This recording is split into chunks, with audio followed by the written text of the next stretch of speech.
Welcome to the Great Basin Smoke Dispersion Briefing for Friday, October 7th. This is Gina McGuire.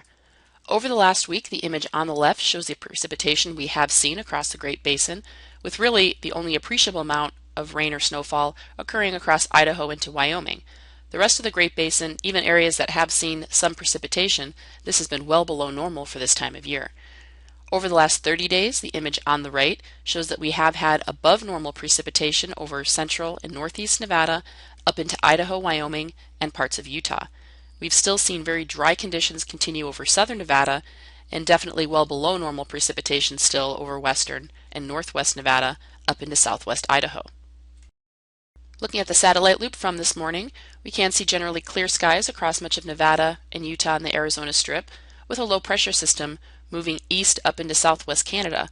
This is bringing some cloud cover to parts of Idaho and maybe even some light shower activity over the next 24 hours to the central Idaho mountains. However, much of the region will remain dry. Now looking at the ventilation index for today, the colors of red and yellow show poor ventilation index or poor dispersion across Nevada and Utah, with good dispersion further north into Idaho and Wyoming.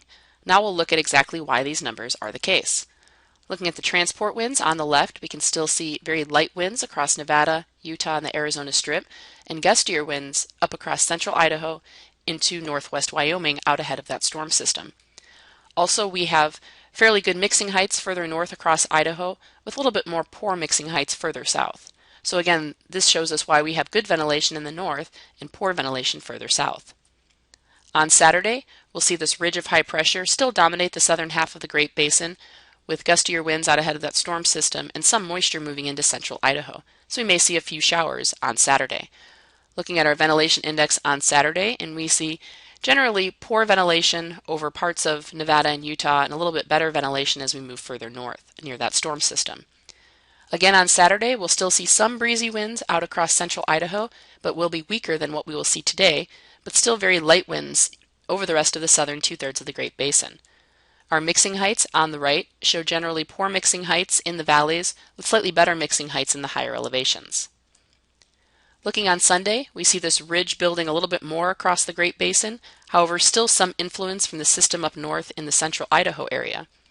So on Sunday we will have generally good ventilation in the north and still some poor ventilation indices over parts of southern and eastern Utah into southern and western Nevada.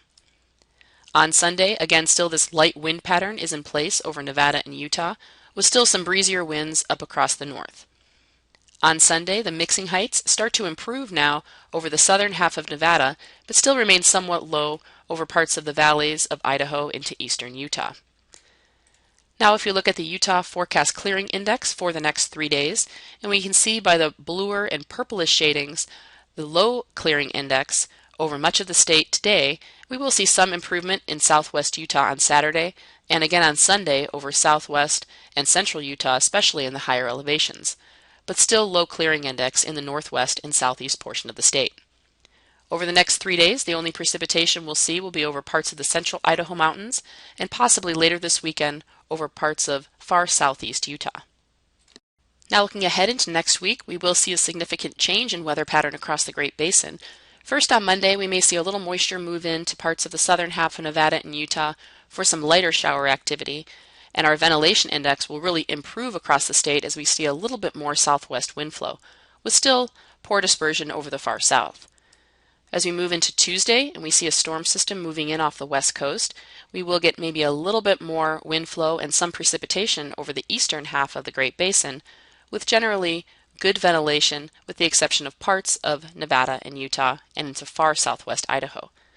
We really will see this change in weather as we move into mid to late next week, and this deep low off the west coast starts to move inland, bringing a better chance at more significant precipitation to parts of Idaho, Wyoming, and the northern half of Nevada. We will also still see very good dispersion as winds will be increasing during this time.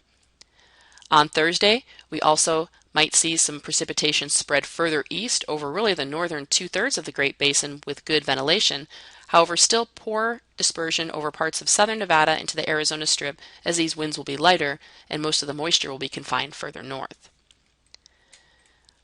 Looking at the overall 8 to 14 day outlook, that takes us into the middle of October, and we still see somewhat warm conditions across the Great Basin, but we will see that above normal precipitation now start to move in to the northern half of the area. That concludes our briefing for today. If you have any questions, feel free to contact us or follow us on Twitter. Thank you for listening.